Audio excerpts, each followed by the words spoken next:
Hello, welcome, good evening. This is Novara Live. I am Aaron Bastani. Tonight I am joined once again, and it's been far too long, by Kieran Andrieu. Kieran, how are we? I don't even know what to say at this point, Aaron. It's been 5 or 6 weeks. I wish I could say the world has changed since I last co-hosted with you. I don't think I really can. Obviously, Aaron, felt like Sancho Panza cast adrift from Don Quixote or something. But anyway, it's good to be back co-hosting with you. We're very happy to have you back. Massive show on tonight. Really, really big stories. Israel's devastating attack on Gaza's Nasser hospital has killed dozens of civilians. And Rory Stewart has set his sights on Jeremy Corbyn's new Left Party. Stay tuned for all of that and more. If you'd like to support our work here at Novara Media, you know what to do. Sign up at novaramedia.com/support to help us build a new media for different politics.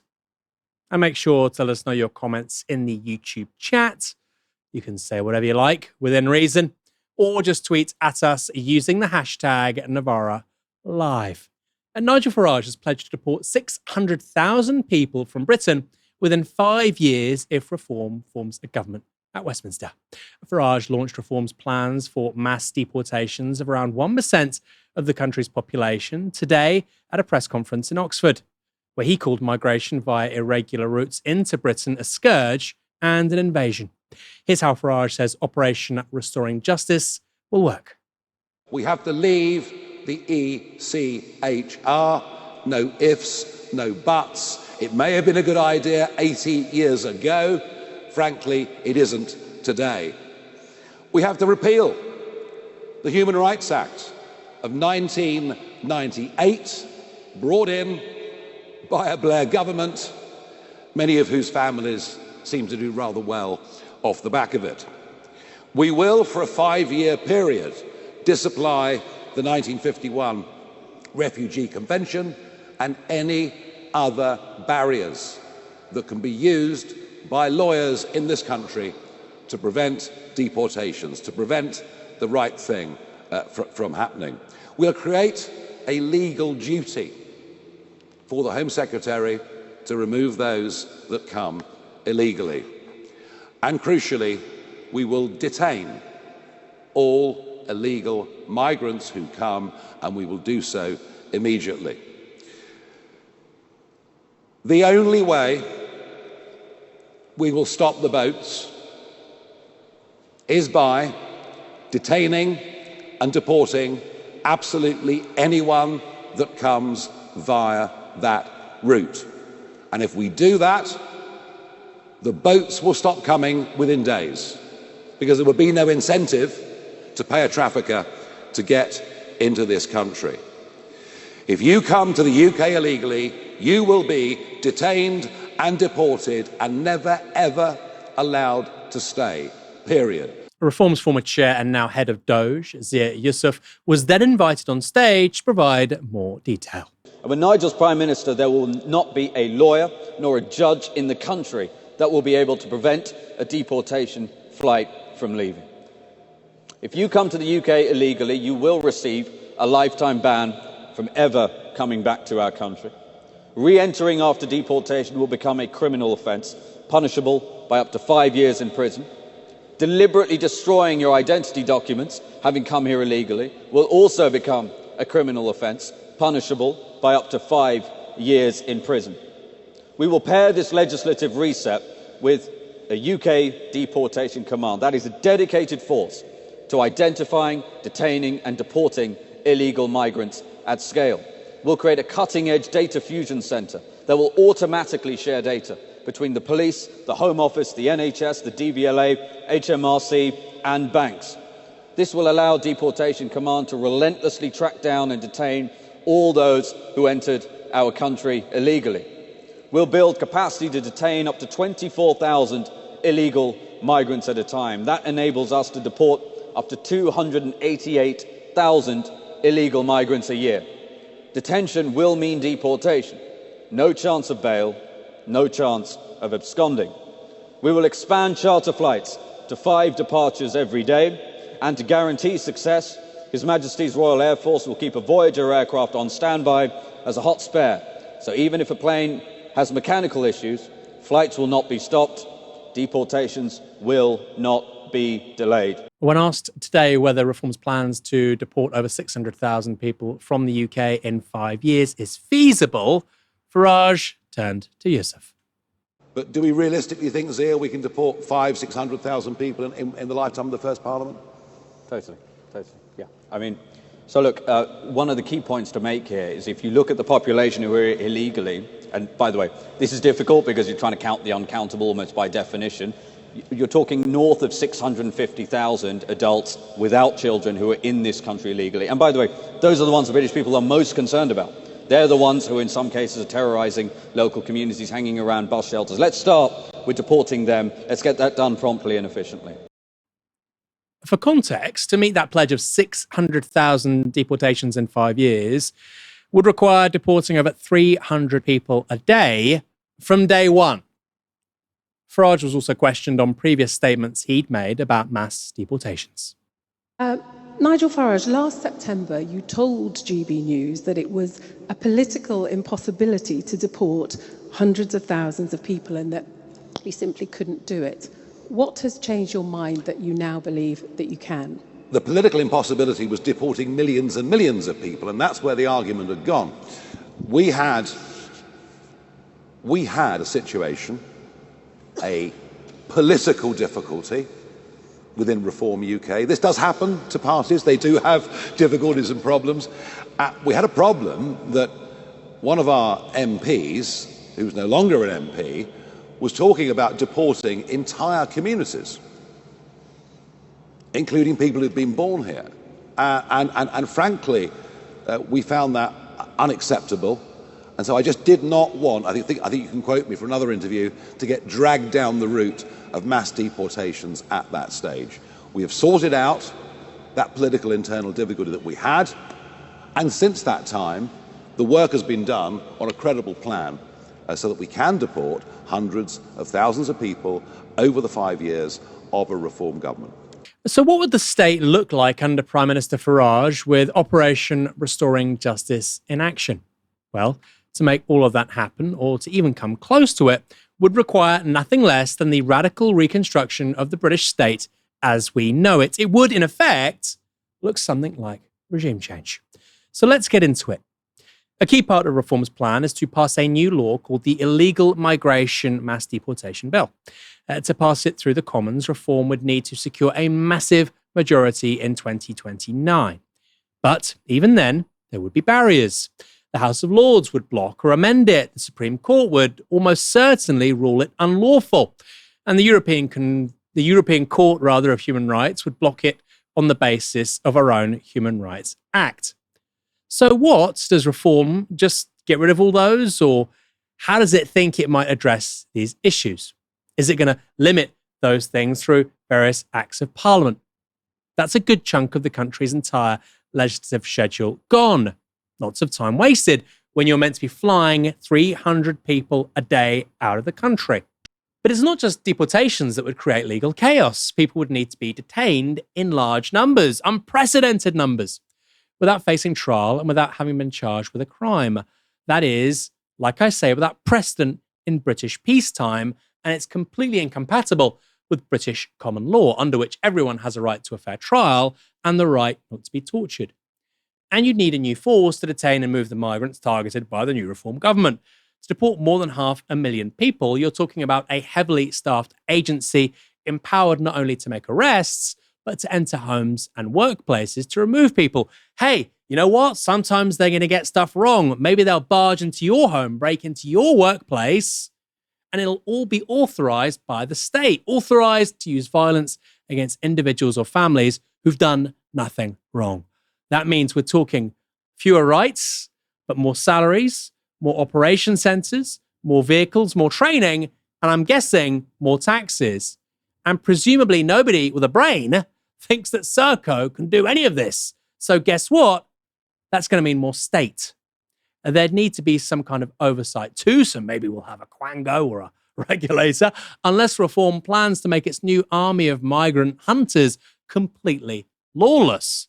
But again, on this scale, that's going to lose political consent quite quickly because there's going to be a ton of screw-ups. Just will be. You're talking more than 500,000 people. Then there are the detention centres. Do you have any idea the size and number of camps needed to potentially house 500,000 deportees? That's the population of Bristol. And again, this isn't just one parliament. 600,000 in 5 years. What if they were re-elected? We're talking more than 1 million. No new houses for British families, just sparkling new concentration camps instead. This is a serious point. Britain isn't that big a country. There is only so much land you can build housing on, which is in a good location in terms of access to jobs. Where are these sites going to be? Near airports? Well, guess what? Airports are also pretty good if you want to build logistics hubs, if you want to build data servers. You have a finite amount of land. You don't want to give too much up to just build, effectively, concentration camps. A part of Reform's pledge is to detain and remove 24,000 migrants in their first 18 months in government, but ramping up to 600,000 deportations in a first parliament. Speaking on Radio 4's Today programme, Zia Youssef described where the initial camps would go. Under our programme, these people are detained. The perimeter is secure. They will be unable to leave their facilities. We've moved away from the question, which is detained where? The United Kingdom has 100,000 square miles of landmass. We will need less than a third of 1 square mile to detain everybody. But where? And there are many because on the one hand, you're talking about the concerns of people committing crime. But on the other hand, you're saying we're not going to tell you if we're going to create one of these centres on your doorstep. People will want to know. I think the British people understand that, look, we have a long list and we have a short list of sites. If we hand that information to the Labour government, you know full well what they will do. They will sell that land rapidly to developers or to green companies to turn them into solar farms. Now, deportation isn't just the kind of thing a country can do on its own. You've got to have the agreement of the country you're planning to send people back to. Minor detail. And part of Operation Restoring Justice involves paying countries like Afghanistan and Eritrea to accept returns. This was Zia Youssef on the Today programme. Just clarify this. So you're talking about paying money to the Taliban? This country already gives £151 million a year to Afghanistan in the form of foreign aid. I think it's quite reasonable for British people. They're not handing it to the, I think it's quite reasonable for the British government take people back. I think it is quite reasonable. Again, British people have had enough of their goodwill being taken advantage of. The notion that Afghans top the list in terms of foreign nationals crossing the channel illegally, the majority of them fighting age males into this country, while this country gives £151 million of aid to Afghanistan, we don't think that's fair. You know what's not fair? Us destroying their country. You know what's not fair? Spending tens of billions of pounds to do very little beyond actually increasing production of opium in Afghanistan, very little else in terms of the long-term accomplishments of our occupation of that country. Very little else happened. We do that. Tens to hundreds of thousands of people, frankly, work with the occupying forces, which then leave. And then we say to those exact same people who we trained, who worked alongside our people, we say, you know what, buddy, you're on your own. That strikes me as unfair. What do I know? And by the way, in the early 2000s, how many Afghans were coming to Britain? I don't remember that many. How many Iraqis? Before the sanctions on Iran, how many Iranians? And now, of course, Europe is trying its best to have more Yemenis and Palestinians come to Europe because, of course, it seems to me that's almost the goal of our foreign policy and our alliances in the region. How do we displace as many people as possible? Iranians, Iraqis, Afghans, Syrians, Yemenis. Israel's allowed to bomb, 5 or 6 countries at the same time? But don't you dare leave those countries. I don't think that's fair. I don't think that's fair. The idea that you can just bomb a country and then when its people leave, you get upset with them. Or in the case of Iran, you impose some of the most stringent sanctions in the world and they leave because the economy is kind of screwed. You get upset with them. What do you think would happen?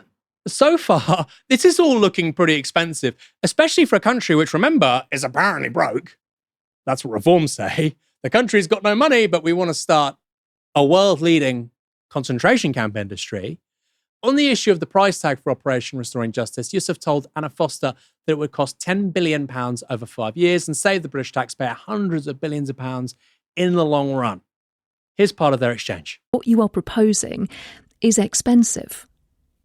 Not in the context of the amounts being spent currently on asylum. So we've got obviously the cost of the detention facilities. We have a total of £4 billion, including construction and operation during that period. We have the cost of flying people back to their home countries. We budgeted £1.5 billion for that. We budgeted £2 billion to do deals. That's money for our Foreign Office to go and do deals with these countries from where these people are coming to take their illegal migrants back. And by the way, I want to say this too, if they don't take them back, then they will no longer get visas into this country for any of their citizens. And if necessary, we will sanction them. Well, we'll get onto that in just a moment because that's an important point. But do you think those are realistic figures? Because what you're proposing to do will be far more expensive than the amount of money you've put aside to do it.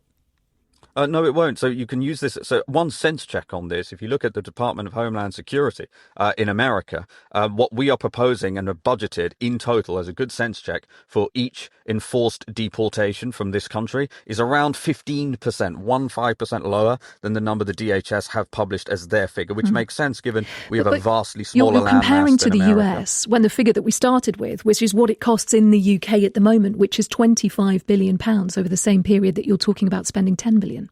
Well, that's paying. Well, that's exactly the money that's going to be saved because we're not going to have to pay for these people to be in hotels into perpetuity or into houses of multiple occupation.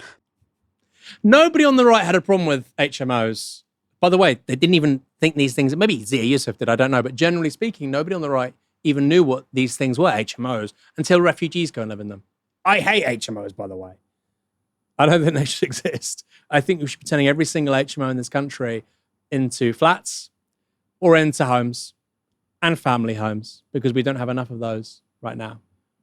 I've been saying that for a long time. I didn't just say it when refugees were in them.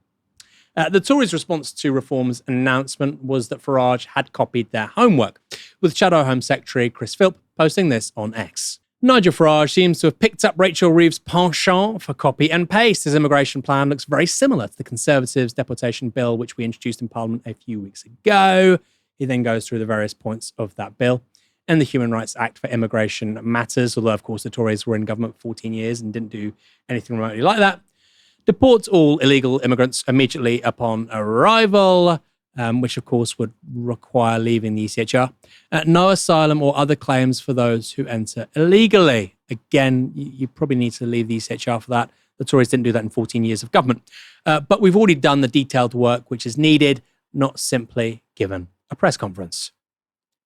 Keir Starmer's spokesperson said Reform's proposals weren't serious because leaving the ECHR would require a renegotiation of the Good Friday Agreement, but refused to criticise Farage calling asylum seekers a scourge and an invasion. Instead, the Downing Street spokesperson said this: "We have to recognise the strength of feeling about this and the pressure that it puts on public services. That's why we are taking the serious, practical action to address this issue and not just returning back to the old gimmicks, the old slogans that failed to deal with this and left us with the crisis that we currently face." Such a stupid response, right? What Farage, Yusuf and Reform are doing are not gimmicks. I mean, this is a very substantive proposal. I don't think they're going to be able to do it. 600,000 people in 5 years would have literally no precedent in post-war Britain. It also shows, by the way, a belief in state agencies, which I didn't think these people were capable of. The NHS, as a state agency, is very poorly placed to look after people's health. Let's have a bigger role for the private sector. I presume the private sector isn't going to be involved in deporting people, right? These guys love the market so much. Maybe Serco and Sodexo and Capita and G4S will be involved. By the way, if they are, good luck with 6,000, let alone 600,000. Kieran, what's your view on this? Is this just a press statement, as Chris Philp said? Is this just slogans like Labour said? Or is this a serious development, not just in terms of the debate around asylum in this country, but also how policy is being formed and ultimately where we're going? Well, I think it should go without saying, first of all, that if it were to be effective, or if it were to come to pass or come to fruition in any kind of form equivalent to what they're promising, it would be extremely disturbing. It would be terrifying. It would be the closest that this country has been to fascism, ever. So that's the first thing. But I think that my view on this is that it's a free card trick, right? It's a free card trick until it's not. By which I mean this. I think the kind of Farage reform calculation or strategy is promise the earth, throw the reddest of red meat to people who, for whatever reason, in Britain, believe that immigration and granting asylum to people is the worst plague of locusts that have ever engulfed or has ever engulfed the United Kingdom. Throw them the reddest of red meat.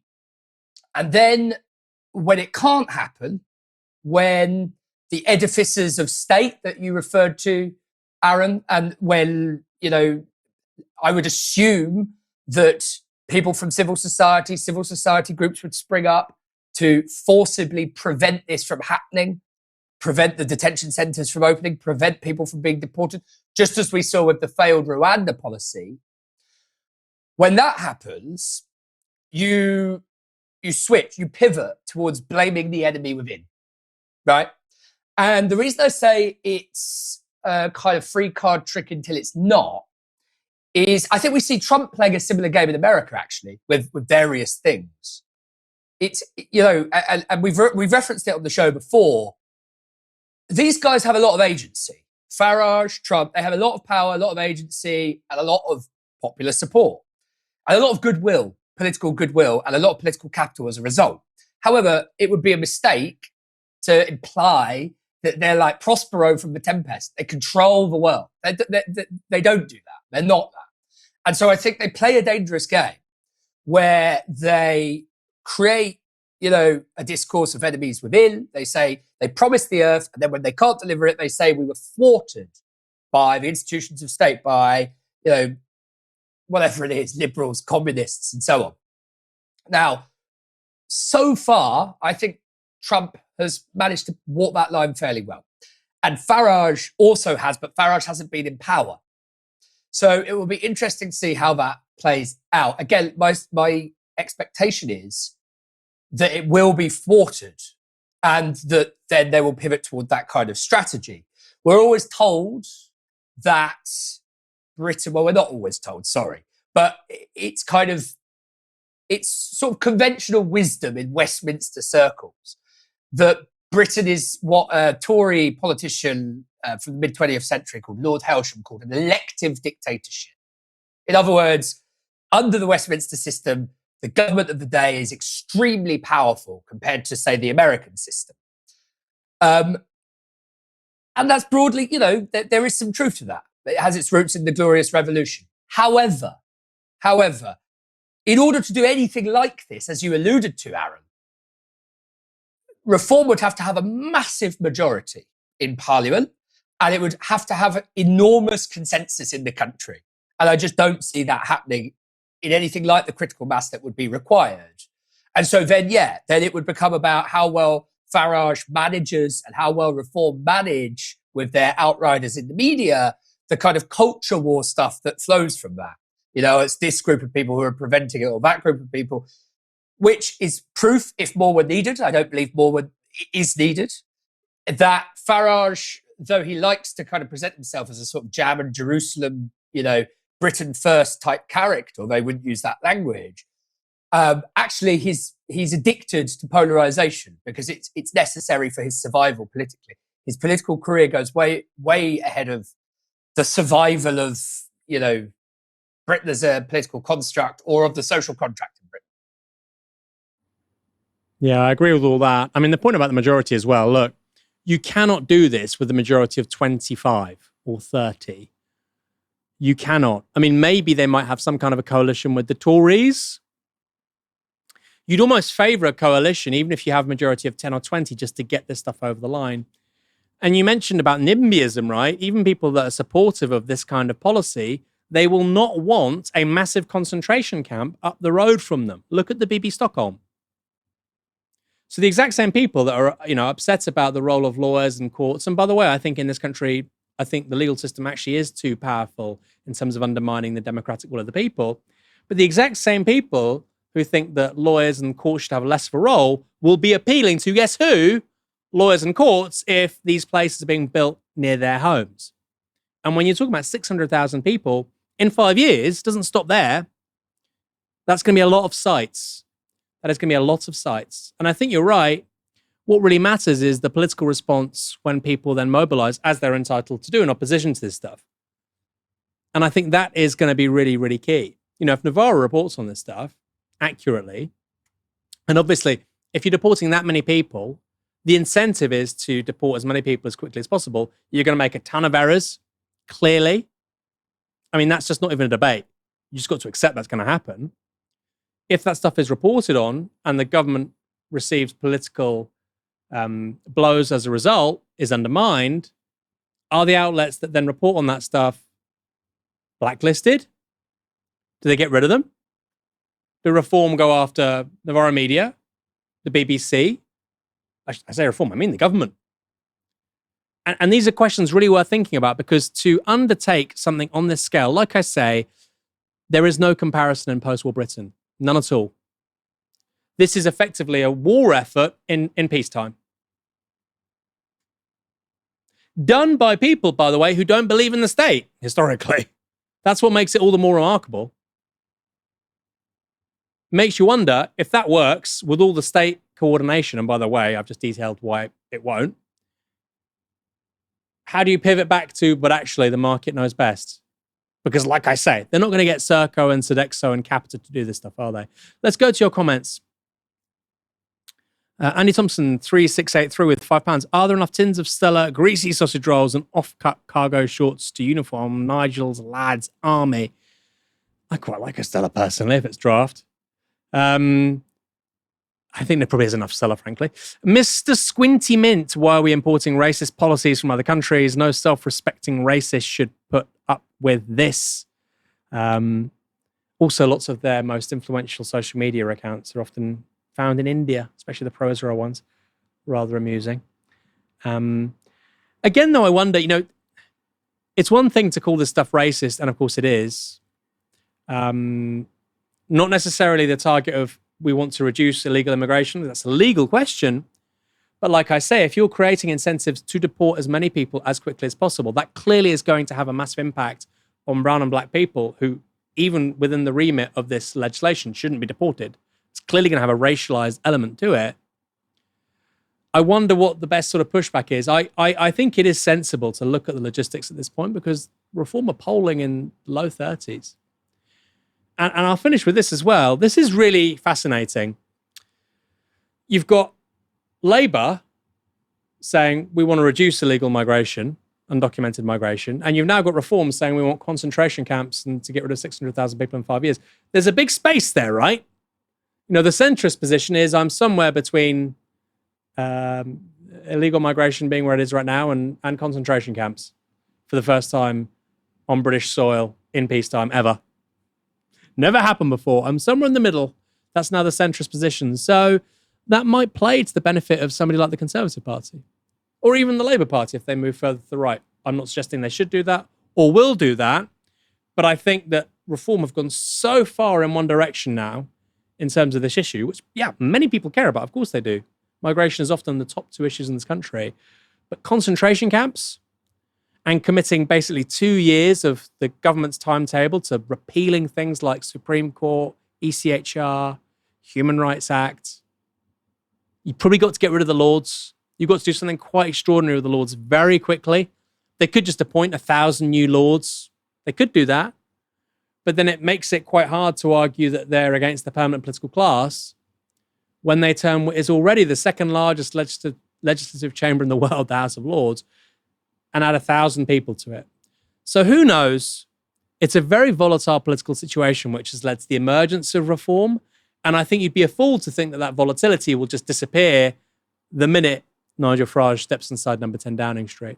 Israel has devastated the Nasser hospital in Khan Yunis in a double-tap attack, killing medics, hospital patients, emergency responders, and 5 journalists. On Monday, a first Israeli airstrike hit the hospital at around 10 a.m. local time, and civil defense teams rushed to respond to the bombing. Just 10 minutes later, this happened. لا حصل الآن خليك يا الله راح الدفاع المدني قتلوا الناس راح الدفاع المدني قتلوا الناس استهداف كبير الآن. Israel bombed the Nasser hospital a second time, resulting in the deaths of at least 20 people. And they did so live on air. Double tap attacks, also famously used by Russia in Syria, usually involve the intentional killing of paramedics and emergency workers who rushed to the scene to assist the wounded after that first attack. And this was a double tap attack on a hospital, so it could not fail to kill medics and emergency staff. Targeting hospitals and medical workers is a war crime under international law, and Israel has damaged or completely destroyed all 36 of the 36 hospitals in Gaza since October 2023. Targeting journalists and media workers is also recognized as a war crime under international law, and Israel has killed nearly 270 journalists in Gaza over the past 22 months. So how did Israel try to evade responsibility this time? This is what Benjamin Netanyahu, Israel's prime minister, said in a statement posted on X. Israel deeply regrets the tragic mishap that occurred today at the Nasser hospital in Gaza. Israel values the work of journalists, medical staff, and all civilians. The military authorities are conducting a thorough investigation. Our war is with Hamas terrorists. Our just goals are defeating Hamas and bringing our hostages home. Remember when it was anti-Semitic to say that Israel was bombing hospitals? I'm old enough to remember. If you said that 2 years ago, you were an anti-Semite, you're a racist. Fast forward to today, and they have attacked and damaged every single hospital in Gaza. Monday's attack on the Nasser hospital killed 5 journalists. They are Reuters cameraman Hussam al-Masri, Associated Press journalist Mariam Daga, freelance Al Jazeera and Middle East Eye journalist Mohammed Salama, photographer Moas Abu Taha, and freelance journalist Ahmad Abu Aziz, who worked for Haaretz, Reuters, and the Middle East Eye. So how did respected international news agencies like Reuters and the Associated Press respond? Al Jazeera correspondent Hind Kudari explains.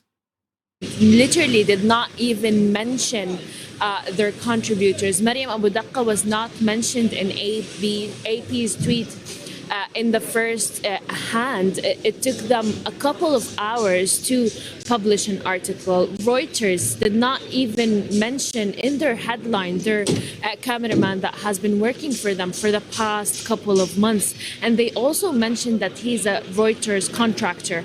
Palestinian journalists have been putting their lives, risking their lives for 23 months now. And at the end, they are not even mentioned in headlines. They're not even mentioned in articles, and at the end of the day they were mentioned as contractors, as freelancers, while as they were alive they were putting all of their efforts, they were working endlessly 24/7 because they were producing and fixing and documenting for these news outlets. Mu'adh Abu Taha, not a single news organization that he was working for said that he was working for them. So you see how Palestinian journalists are treated.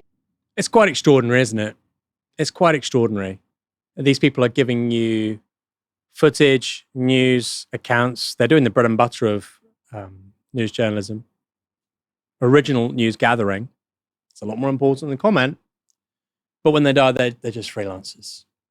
And by the way, Reuters and the Associated Press, for people that aren't familiar with the world of journalism, these are the gold standard. You know, the BBC, historically, when they wanted to fact check a story, if something came through, you need at least 2 sources for credibility, except AP and Reuters. If those guys said it, that's fine, just the one. But even they are terrified of the Zionist lobby. If you go to bat for people who are working for you that are killed in Gaza, you'll almost certainly get a sting in the tail from organized Zionists online, who then proceed to wage all manner of campaigns against your outlet. The Nasser hospital wasn't only the last functioning hospital in southern Gaza. It also provided a vital vantage point over Khan Yunis for journalists to film and upload their work from. Palestinian photojournalist Abdul Rahman Al-Kahut posted this video on his social media showing the importance of the spot. In the caption, he wrote this: Since the beginning of the war, I have relied on the spot at Nasser Medical Complex as the only window to access the internet, especially during the blackout and the siege of the hospital. I risked and struggled just to keep the images alive and reaching the world. Today, this place was deliberately targeted, an attempt to silence our voices and stop us from documenting what is happening in Gaza. This is no coincidence. It is a clear crime against journalists and against the right to know. Israel has prevented foreign journalists from entering Gaza and conducting meaningful reporting there since October 2023, so news outlets rely on local Palestinian journalists on the ground.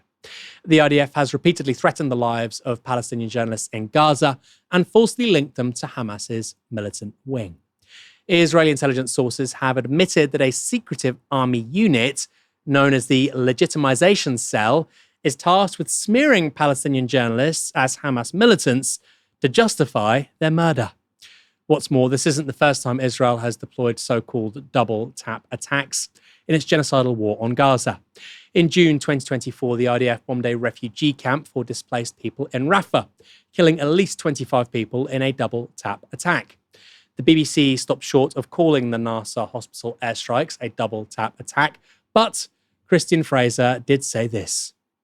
If this had been a terrorist attack, Liz, we would call this a double tap, because you would have an initial explosion, you would have everyone rush to that, and then a second explosion to create as much carnage as possible. It's hard not to see this as in that light, actually, even though it's a state defence force that is carrying out the attack. He's let the cat out of the bag, hasn't he? We call it a double tap attack as long as the brown non-state actors do it. If we do it in Iraq, it ain't the double tap. If the Israelis do it in Gaza, we're not going to use those words. If the Russians do it in Syria, grey area. But again, just like the press association and Reuters, the BBC are terrified of the Zionist lobby. If they use that sequence of words, this was a double tap attack, they'll be inundated with complaints. The journalist, and you have to understand this rationale, right? The journalist that makes that call, who will be a manager of some kind, will then be hauled in by their senior, say, look, we've got this response. You have to justify everything. You have to justify everything. You have to justify the truth, which after all is meant to be the point of journalism. There's a name for this. It's called the electric fence approach to public relations. Every time you do something, every time you call a spade when it comes to the IDF, you get a shock.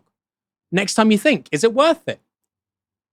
Is today worth it in terms of being honest and fact-based in covering what Israel does? Today it's not worth it. This isn't that big a story.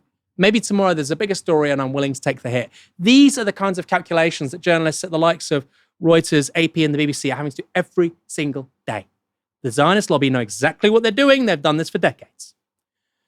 In Israel's initial inquiry into yesterday's strikes, the IDF said troops had, quote, identified a camera that was positioned by Hamas in the area of the Nasser hospital, which was, quote, being used to observe the activity of IDF troops. And, quote, in light of this, the troops operated to remove the threat by striking and dismantling the camera. US President Donald Trump didn't seem particularly clued up on the situation. Here's him being briefed at a press conference. The Israelis bombed a hospital in Gaza, killed 20 people, including 5 journalists. When did this happen? This happened overnight, today. I didn't know that. Any reaction to this? Well, I'm not happy about it. I don't want to see it. At the same time, we have to end that whole nightmare. The UK response was predictably milquetoast. This is what Foreign Secretary David Lammy posted on X in lieu of actually taking any action. Horrified, I'm horrified by Israel's attack on Nasser hospital. Civilians, healthcare workers and journalists must be protected. We need an immediate ceasefire. You wouldn't know this guy is the foreign secretary for a G7 economy, which is on the UN Security Council and that has nuclear weapons and which is flying reconnaissance flights over Gaza from an RAF base in Cyprus, 45 minutes away, every single day. You wouldn't know that. Horrified. David, you aren't my mother on Instagram, okay? You're not a divorced, retired mechanic in Carlisle. You're the Foreign Secretary of the United Kingdom of Great Britain and Northern Ireland. You can do stuff. You don't just need to tweet your outrage or your sadness or your horror. Not only can you do stuff, you should do stuff. It's your literal job. A full day later, Keir Starmer's spokesperson said the Prime Minister condemned the airstrikes. Again, more words. Condemned. I can condemn Keir. What can you do? A lot more. He condemned the airstrikes as, quote, horrific and completely indefensible, and said journalists should always be protected and that the strikes illustrated the need for a ceasefire. Kieran, it's just more words, isn't it? I mean, look, do you think at this point, even these people, David Lammy, Keir Starmer, do you think even they think this is a credible way to carry on? Well, whether they do or not, they're bound. They're bound. They seem completely and utterly bound by the lobby, don't they? As you've rightly said, Aaron. I mean, just to circle back for a moment and come back to that, everybody seems to be having a great time. You know, Netanyahu seems to be having a great time with his tweet. I think Lammy's, obviously, I don't think he's having a great time, but I certainly don't think that he is taking his, as you said, his office in any way seriously. And I am certain that he is giving advance warning to the Israelis not to worry in any way, shape or form about rhetoric coming out of the Home Office. They know by experience, and as I say, I'm sure he's reaffirming it for them, that they have nothing to worry about. They have nothing to worry about. So long as the influence of the Israel lobby on our institutions of state are so complete, there is nothing for them to worry about. And yet, you know, this just continues. It goes on and on. It makes all of this makes perfect sense. If what you're trying to do is exterminate a people, all of this makes perfect sense. Bombing hospitals, destroying health infrastructure, killing journalists. I mean, look, the IDF are using children's genitals for target practice. Aaron, I mean, what the fuck do you even say beyond that? You know, is there anything worth saying, to be honest with you? And so what I think this is essentially is a war of attrition against the world's conscience. It's an attempt to, I mean, beyond what it is for Palestinians, of course, in the rest of the world, this plays out as a war of attrition against the world's conscience, by which I mean an attempt to, just create such a cloud of horror, a constant churn of the most unimaginably shocking and horrible things, that it creates this kind of effect in which people block it out. They start to switch off. And it hasn't worked. The only redeeming thing in all of this is that it hasn't worked. People, more people hate Israel because of what it's doing than ever. More people care about Palestinian statehood than ever. And so, I used this phrase a couple of weeks ago that I don't want to repeat myself, but, we are stuck in the nightmarish Groundhog Day that we're stuck in. So it kind of necessitates repetition sometimes. The last refuge for Israel in that scenario is to go to the Israel lobby and to beef up the Israel lobby and to reallocate resources that were once invested in selling Israel to the world into, from manufacturing consent to ensuring coercion through various institutions in Western countries and beyond, powerful institutions. And that's what we see. That's what, that is what is constantly playing out. That is why there's such a skew, a kind of confusing skew between where the public is on this and where our governments and our media are on it. And by the way, I just want to end on this. The weaponization of healthcare. I know Novara viewers and listeners will know this, but just to give a little bit of color to it. The weaponization of healthcare and the destruction of healthcare, frankly, in Palestine by Israel is in Israel's DNA. It's in its bone marrow, right? So many examples that I could pick from. Number one, Jenin and Nablus, the destruction of 2 Palestinian towns in the early 2000s. Red Crescent hospitals destroyed. in those towns under Ariel Sharon and, of course, leading the IDF. Southern Lebanon in the early 1980s. Huge swathes of southern Lebanon, healthcare facilities that were supporting Palestinian refugees that had fled after the 67 war, destroyed. The occupation from 67 onwards, though, it's a slower burning process, what it's done is it's created a stasis, stagnance within Palestinian healthcare. Checkpoints and so on have created massively retarded the development of Palestinian healthcare in the West Bank. I could cite you my own friend whose mother died of curable cancer from Gaza, in Gaza, died in that open-air prison of curable cancer because the Israelis wouldn't give her a permit to be ferried 60, 50 miles away to Jerusalem so that her cancer could be treated. I've said this before on the Novara line multiple times, but we're in a situation where we have to repeat ourselves because we're living in this nightmarish Groundhog Day. My own grandfather, after he was shot, went to a field hospital, a Red Crescent field hospital, in 1948 during the Nakba, and the Irgun and the Lehi, the Zionist paramilitaries, or two of the four Zionist paramilitaries, came and raided the field hospital and tried to kill him again. He escaped. So, it's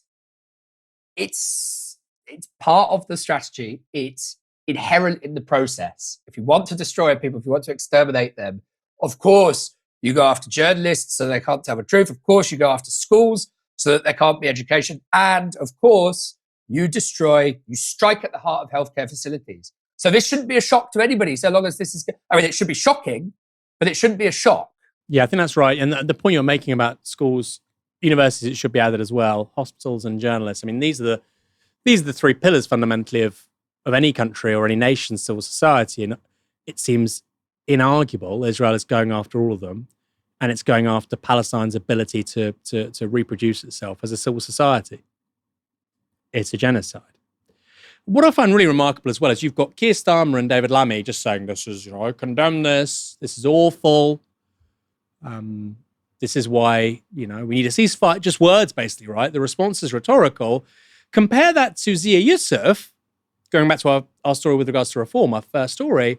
He said if XYZ country doesn't do what we want with regards to a returns policy, we will sanction them. Isn't that remarkable? Isn't that remarkable? A free market guy, I presume he voted Tory before reform came on the scene. A free market guy, a businessman, a good friend of Nigel Farage, has more faith in the British state to achieve foreign policy outcomes than the Labour Party does. I think that tells you something really significant. That tells you really something significant. Labour and Labour's politicians there right now, they basically look at politics as PR. We don't really do anything. We don't change anything. We just occupy the top positions for a little bit, and we say some things, and we condone some stuff, and we condemn some stuff, and we celebrate some stuff, and we tweet about pride, and we tweet about, Idol Fetra, and we tweet about a Jewish and a Buddhist and a Hindu festival, and we tweet about St. George's Day, and maybe the summer fete in my constituency. We tweet a lot. We say lots of stuff. We condemn lots of stuff. We don't do anything. And that's the political faction in British public life, which is meant to believe in actually the state doing stuff. They believe in tweeting. And you've got Zia Yusuf, who, his background is I believe in markets, I believe in businesses, I believe in corporations. He's saying, no, the state should clearly sanction them because they're not doing what we want. You got to give it to him. At least he has a theory of the state. The theory is the state can do things that we want it to do. And the state is a reflection of the democratic will of the people. Why can't the Labour Party think like that? Makes you think, doesn't it? Your party is growing. The political startup, co-led by Jeremy Corbyn and Zara Sultana, is due to have its founding conference at some point later this year. And besides its growing presence in the House of Commons, with the party now boasting 5 MPs, or is it 6? It has also seen around 850,000 email sign-ups since it was launched a month ago. And with the party to be likely to hit 1 million registrations before its founding, it has also been a topic of conversation among the country's chattering classes. And who embodies those people more than Rory Stewart. Here's what the former Tory MP had to say about Corbyn in a recent episode of his hit podcast co-hosted with Alastair Campbell. The rest is politics. Jeremy Corbyn, for all his good qualities, is an extremely flawed person who would be a very, very deeply unfortunate Prime Minister. He is indecisive, insecure. The way in which he handled the anti-Semitism crisis in Labour was a classic example of that. I mean, whatever the rights and wrongs of it were, he was unbelievably slow to get out, clarify, take action, incredibly prickly and defensive at every stage of it. Jeremy Corbyn would be a bad Prime Minister, says Rory Stewart, the man who helped make David Cameron Prime Minister. Maybe, sit this one out, Rory, maybe backing a guy who became the Prime Minister who then led to Britain leaving the European Union when you are a big Romaniac doesn't really give me much confidence about your capacity to judge politicians and whether or not they're capable of the job. Was Corbyn prickly and defensive of anti-Semitism? Absolutely. Absolutely. At times, too much. And that was because he was basically subject to psychological abuse, including from most of his own MPs, for over 2 years. You don't have to agree with the guy to acknowledge that. And you don't have to agree with the guy to know that if you were in that situation, you'd almost certainly buckle to a far greater extent. I know I would. The former provincial administrator in post-war Iraq, yes, really, I'm still talking about Rory Stewart, went on to say this.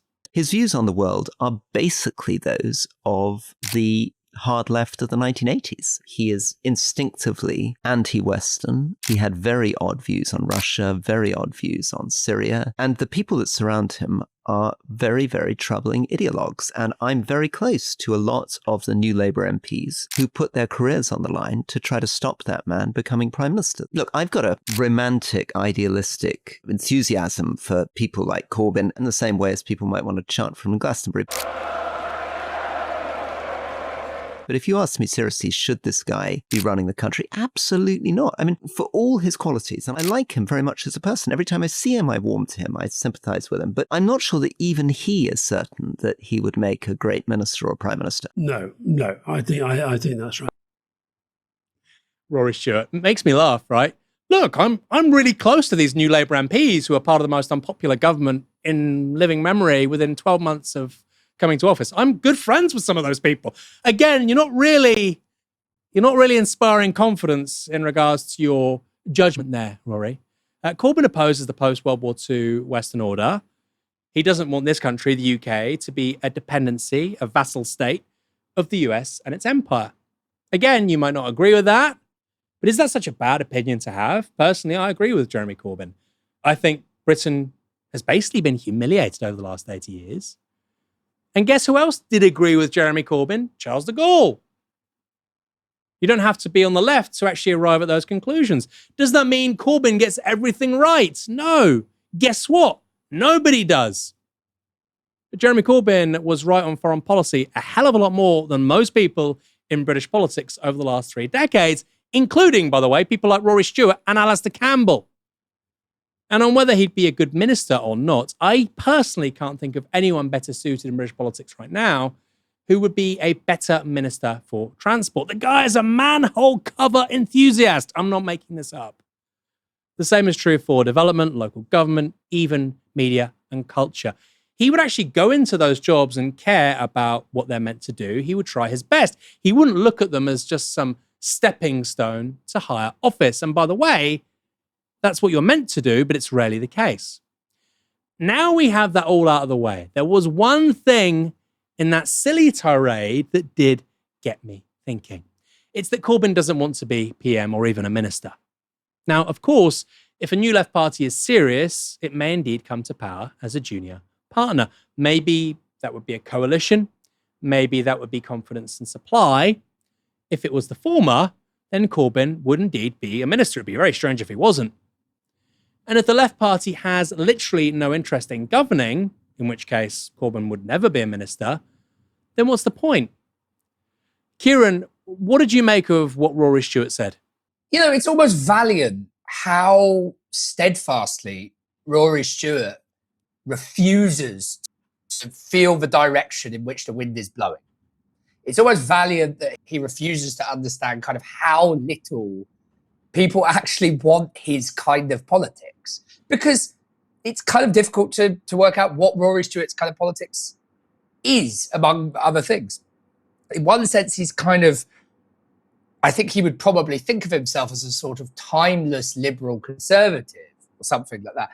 In another sense, he's at least in my mind, and maybe in yours, Aaron, you can tell me, seared in my memory as a kind of belonging to a very particular moment in time, with people like Dominic Grieve and Damien Green and Theresa May, people who are actually pretty recent phenomena, but they feel like they belong to a different political aeon.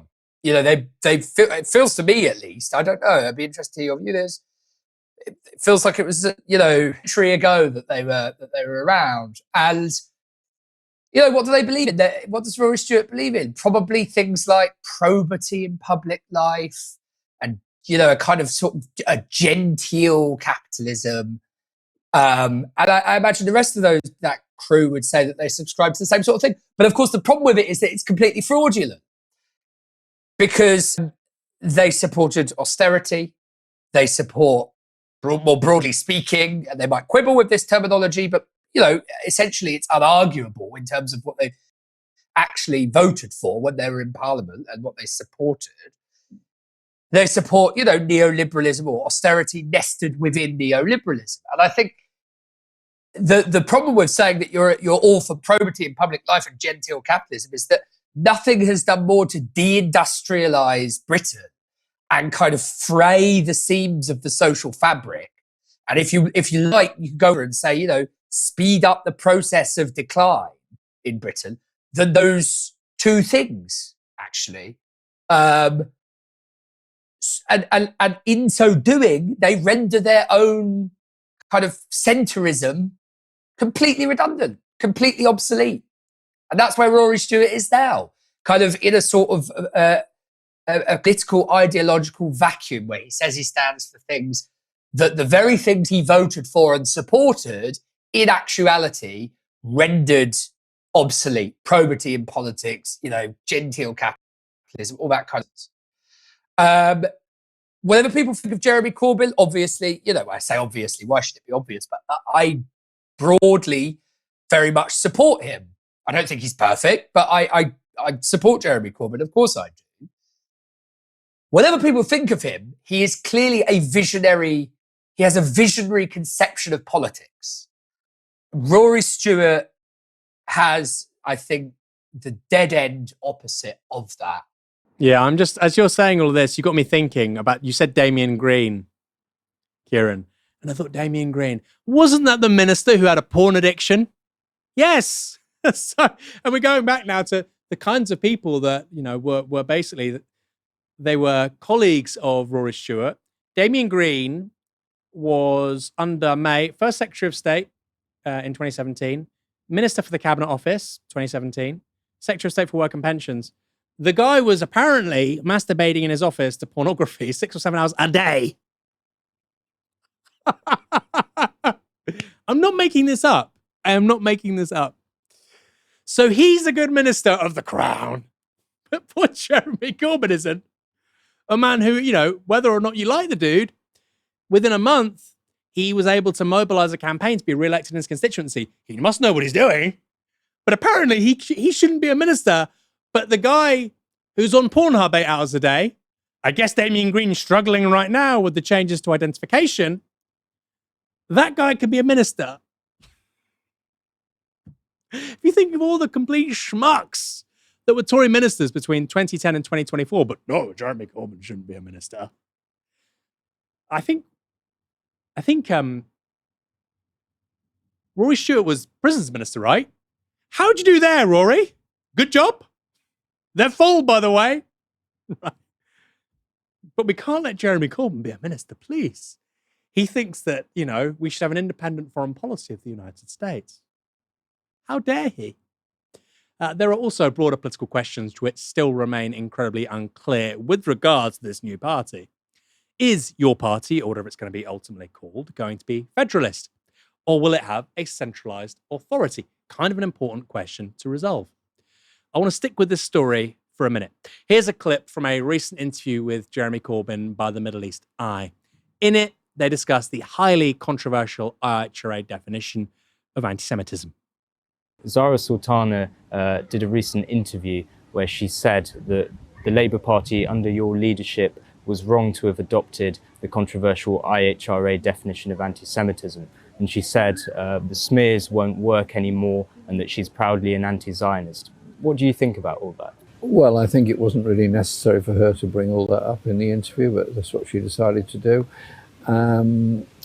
The party did adopt the IHRA definition. Personally, I was more in favour of the Jerusalem Declaration, which is simply saying that anti-Semitism is wrong. It is wrong to be anti-Semitic, and it is perfectly possible to discuss the politics and behaviour of the State of Israel without being anti-Semitic. People do that all the time. Indeed, many people in Israel do that all the time. And so our party will have a resolutely anti-racist position, and I'm looking to put some kind of general declaration of respect for all communities, all ethnicities, all languages, all faiths and no faiths. And so it'll be a general anti-racist position. I was under a great deal of pressure to adopt the IHRA. That happened. The majority of the National Executive, a huge majority, including people who are very close to me, wanted it adopted, and that was duly done. And then later, the examples were also adopted, which I personally had the greatest concerns about, because I think a definition that requires examples to give it life and legs shows to me there's something badly wrong with the definition in the first place. Kieran, I didn't think that was a bad comment, although I opposed the adoption of the IHRA at the time. I went on television and said it was a bad idea to adopt it, particularly the examples. I still think that. I think it's a threat to free speech. But I also get the pressure that Jeremy Corbyn was under at the time. You're going to make some good calls, some bad calls. But someone like Stewart can point to that video as evidence that Corbyn doesn't want to make difficult decisions that make him unpopular. Yes, he's a good campaigner, but ultimately you need somebody with exceptional judgment to lead a political insurgency. What's your view? So basically, my view on this is that the IHR is obviously a disaster. And adopting it was the wrong decision. Now, that's not to apportion blame to anything or anyone. Obviously, there is enough blame to go around. Let's not go back to that. I think Jeremy is wrong, actually, to say Zara didn't need to bring that up. I think it was right that she brought it up. And, you know, had it been merely a personal attack, fine. But it clearly wasn't. It was a lessons learned kind of statement. And so I think on that basis, it was very legitimate to say, look, as we move forward, especially while Israel is committing genocide, we absolutely must not fall into the same trap again. And so on that basis, I think it was very legitimate to raise it. Now, I haven't picked through her choice of words. I can't say for sure that she stayed away. Jeremy might consider more ad hominem than was necessary. But I think what she would say is there are strategic lessons to be learned, especially in this apocalyptic moment for the Palestinians. We, as a party that wants to become a governing party, or at least challenge power, very seriously needs to internalize those lessons if we want to do that effectively. And so I think it was legitimate to raise it. The IHRA was an absolute disaster. It was an absolute disaster for Palestinians. I'm just going to send to Palestinians all of this for a moment, because it was so much of the discourse was around the political class and so on. So it was a disaster for Palestinians because, in a sense, it laid the ground. It showed the lobby that it could be effective, and it laid the groundwork for where we are now. Yeah, that's a really good point. That's a really good point. And look, for me, it's really worrying that Corbyn doesn't have a greater capacity for reflection on this. Not so that he can be like, oh, I don't want him to be apologized. I don't want him, Jeremy, I don't want you to apologize. You've got nothing to apologize for. But it would be really great. I think it would inspire real confidence if he said, you know what, we're starting this new party and we're starting it with so much knowledge in the bank. That was a bad call. And he kind of insinuates that wasn't his call. He's right, it wasn't his call. It was people around him saying adopt the IHRA. And if he just said, look, I should have trusted my gut. And that's the lesson I learned from there. That's the lesson I learned from there. I think people would really like that. I think the problem for Jeremy, not with Jeremy, because it's not a problem with him, it's a problem for him, is that he's been under such relentless attack for so long, it's really hard for him to discern what is productive disagreement from what is a personal attack, because he's just been subject to so many personal attacks. I really feel for him. I think if you or I had been through what he's been through, we'd be the same, probably worse. But the point is, if you want to lead a political party and disrupt the political status quo in this country, that ain't going to work. You're going to need lots of constant critical reflection on what you're getting wrong. You're getting most things wrong most of the time. The point is, how do you learn from the feedback, and how do you make sure those mistakes don't happen again? And that's critical. And if you don't do that in politics, or indeed anywhere else, you're not going to go very far. And I'm saying this to somebody, I'm 41, Jeremy Corbyn's 76. He's achieved a hell of a lot more with his life than I have. But I think that's really, really important. That's really, really important. Not for him to keep his constituency. He'll do that. He's loved. He's a great constituency MP. If you're trying to organise a credible party to shape the country's politics, I don't mean 5 or 10 MPs, I mean 30, 40 plus, you're going to have to do that. You're going to have to be capable of that. And I think that's a reasonable criticism of Jeremy Corbyn right now. The other stuff, oh, he wouldn't be a very good minister. Like I say, Jeremy, I think he'd be a fantastic transport minister. Who knows if that ever comes to pass. Kieran, thanks so much for joining me tonight. I feel like I'm battling audio problems, Aaron. I hope you can hear me when I say thank you for having me. I'm very happy to say you were crystal clear. Novara Media should be moving into new premises at some point during 2025. I shouldn't really say that, should I? And there'll be a lot more of Kieran in the studio, other people as well. To the rest of you watching tonight, hope you enjoyed the show. We got there in the end. Thanks for tuning in. We'll be back tomorrow at 6 p.m. For now, you've been watching Novara Media. Good night.